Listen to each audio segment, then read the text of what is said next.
Hello there and welcome to the show, and today I'm going to be talking about One Piece. I'm going to be talking about my favorite moment from every One Piece saga up until this point, from East Blue all the way to Wano. Let's talk about it.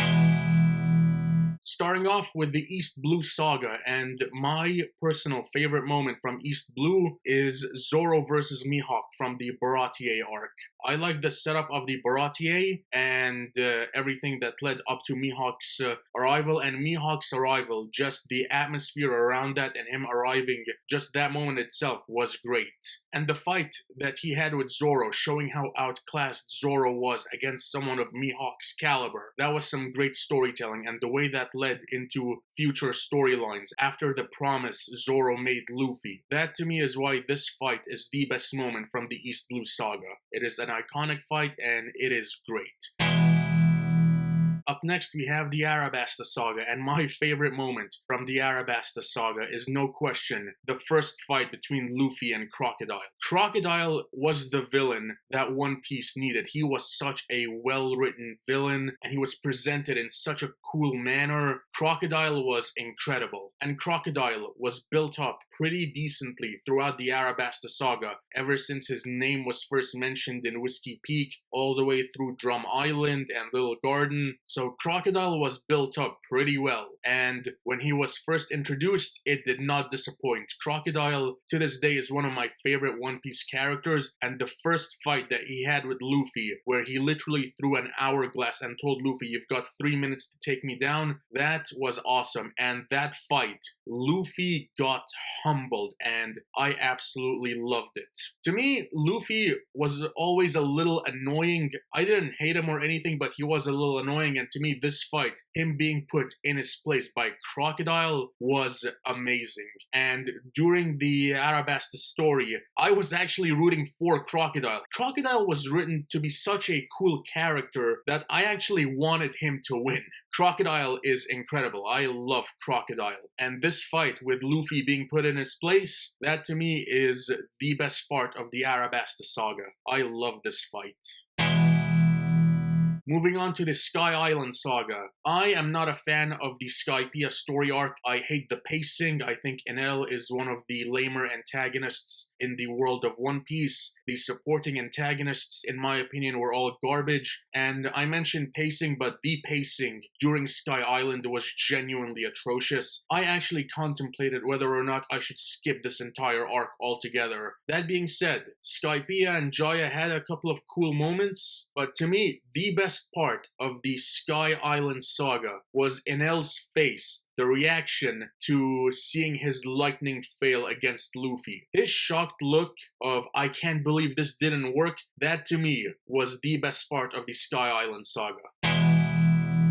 After Sky Island, we had the Water 7 saga, and we definitely bounced back because Water 7, this was infinitely better than Sky Island. And to me, the best part of the Water 7 saga is, without question, one of the most emotionally compelling moments in all of One Piece, the Going Merry's funeral. I never thought I would shed tears over a boat being set on fire, but it happened. The entire Water 7 and Enies Lobby story arcs were incredible. Enies Lobby especially is one of the best arcs in all of One Piece, and the story with the Going Merry during Water 7, how it can no longer sail. I thought that story was told pretty well, and the lead up to this moment, the ship's funeral, how it showed up at the end of Enies Lobby to save the Straw Hats. The build up to this was done well, and the actual moment of Luffy setting the ship on fire and the Straw Hats watching it, and the choice of music and the atmosphere with snow starting to fall, everything that went into this scene was phenomenal. I love the song, I love the reaction of the Straw Hats, I love how the flashbacks were incorporated as the ship started burning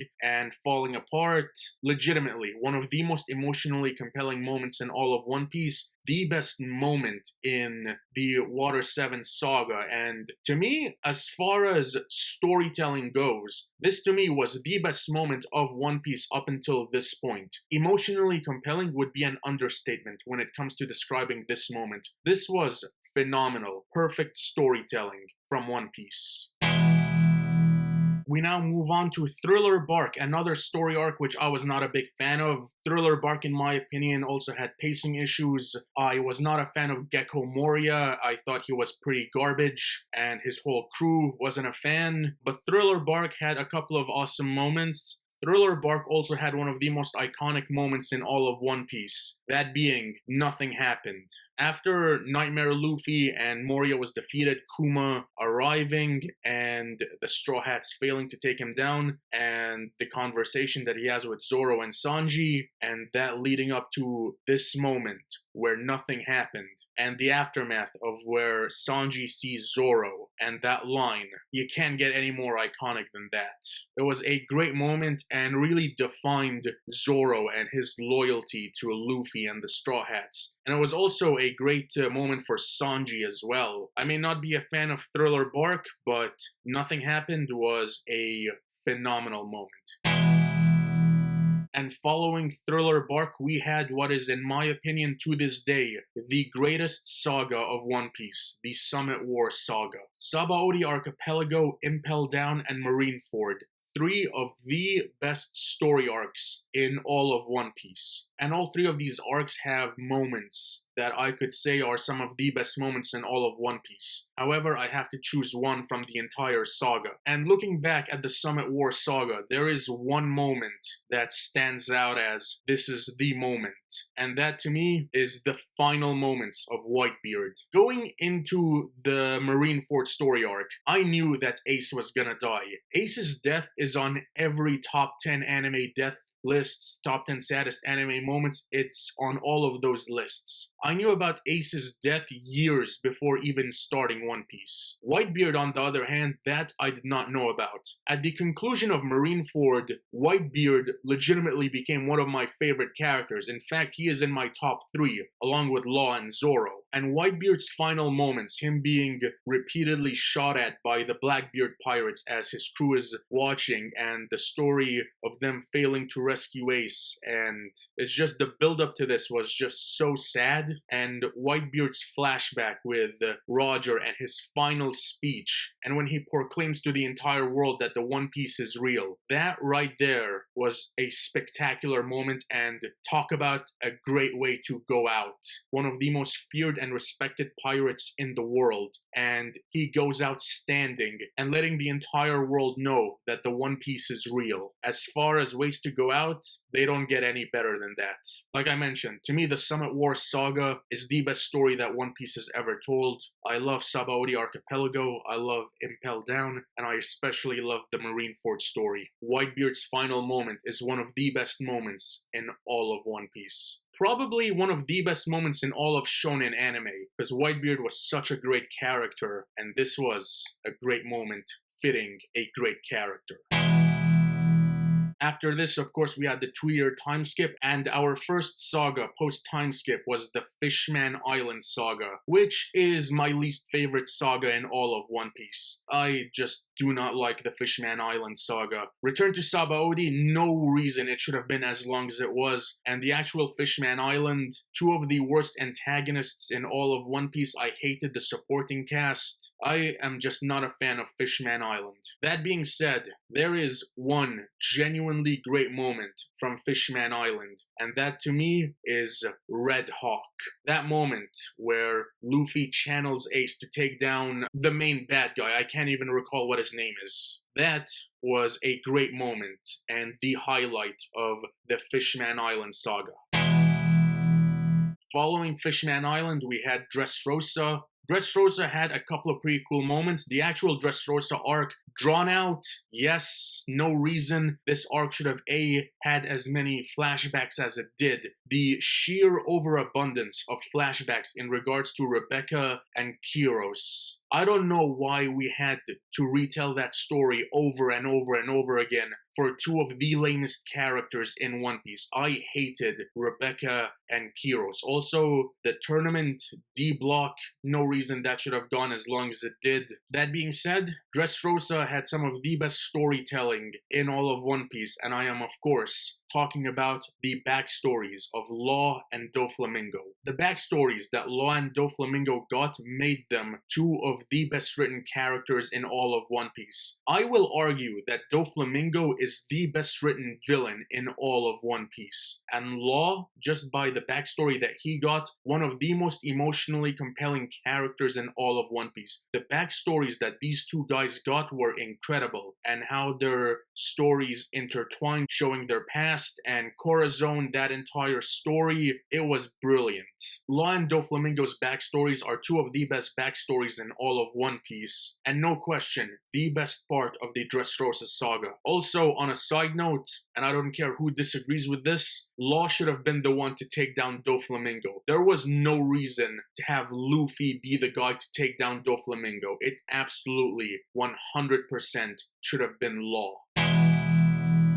Following Dressrosa, we had Whole Cake Island, and to me, Dressrosa and Whole Cake Island are kind of similar in that they were both drawn out, and I am not a fan of the Whole Cake Island saga, especially the Whole Cake Island arc. To me, this arc was drawn out. I was not a fan of what they did with Sanji in this arc. I was not a fan of Big Mom or the Big Mom Pirates or the story that they told. I'm just not a fan of Whole Cake Island. I feel that Whole Cake Island is pretty overrated. That being said, there are a few pretty good moments in the Whole Cake Island saga, but to me, the best one is the scene where Luffy smashes the mirror in the mirror world in his fight against Katakuri, showing that he's not leaving until Katakuri is taken down. I do feel that the Luffy-Katakuri fight is kind of overrated, and Katakuri as a character is pretty overrated in my opinion, but this fight, the closing stages of it, were pretty good, especially Snake Man and that moment of Katakuri stabbing himself because of his honor. That to me was pretty well done, but the scene of Luffy smashing the mirror, that to me is the best part of the Whole Cake Island saga. And finally, the Wano Country saga. The build that went into Wano and Kaido especially was done pretty well. This entire saga had several great moments throughout its 3 acts, but to me, the best part of the Wano Country saga is in Act 3, and it is that scene on the top of Onigashima, where you've got the 2 emperors, Kaido and Big Mom, versus the worst generation, Luffy, Zoro, Law, Kid, and Killer. This fight, where it's the old versus the new, the emperors versus the worst generation, that to me is the best part of the Wano Country saga. Wano has several great moments, but to me, it is this fight that stands above everything else. Wano to me is the second best saga in all of One Piece, and One Piece is one of the best shonen anime and one of the best stories that's been presented in the modern era. And I'm looking forward to seeing where the story goes next because it has been an incredible journey so far, and I cannot wait to see it continue. And that is all for today. Thank you so much for watching. Be sure to hit like and subscribe if you enjoyed this video. You can follow me on Instagram at Said_2000, and I will see you on the next video. Till then, take care.